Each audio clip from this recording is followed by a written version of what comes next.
Easy ആയിട്ടും healthy ആയിട്ടും prepare ചെയ്യാൻ പറ്റുന്ന ഒരു ബ്രേക്ക്ഫാസ്റ്റ് ഐറ്റമാണ് ഓവർനൈറ്റ് ഓട്സ്. ഞാൻ എങ്ങനെയാണ് ഓവർനൈറ്റ് ഓട്സ് പ്രിപ്പയർ ചെയ്യുന്നതെന്ന് കാണിച്ചു തരാം. ഞാൻ ആദ്യമേ തന്നെ ഒരു പാത്രത്തിൽ ഓട്സൊക്കെ സ്പ്രെഡ് ചെയ്തിട്ടുണ്ട്. കുറച്ച് ചിയാ സീഡ്സും ആഡ് ചെയ്തു. ഫ്രൂട്ട്സിന് ഞാനിവിടെ കട്ട് ചെയ്തെടുത്തിട്ടുള്ള ആപ്പിളാണ്. പിന്നെ ഒട്ടും ഫ്ലേവർ ചേർക്കാത്ത യോഗട്ട് ഒരു 2 സ്പൂൺ ആഡ് ചെയ്യുന്നുണ്ട്.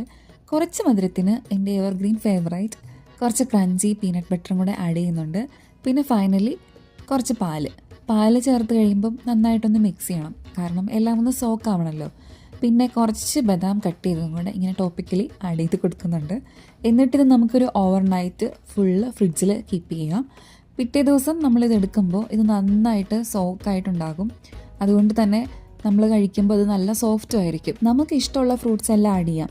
കിവി വേണമെങ്കിൽ കിവി, ബനാന, മാംഗോ, അങ്ങനെ ഇഷ്ടമുള്ള ഫ്രൂട്ട്സ് ആഡ് ചെയ്തും നമുക്ക് ഇഷ്ടമുള്ള രീതിയിൽ ഇത് പ്രിപ്പയർ ചെയ്തെടുക്കാവുന്നതാണ്. ഇനി ജോലി തിരക്ക് കൊണ്ടോ അല്ലെങ്കിൽ മടി കൊണ്ടോ ബ്രേക്ക്ഫാസ്റ്റ് ഒക്കെ സ്കിപ്പ് ചെയ്യുന്നവർക്ക് ഇതൊരു ബെസ്റ്റ് ഓപ്ഷനാണ്. അപ്പോൾ അടുത്ത വീഡിയോ കാണുന്നവരെ see you till next time.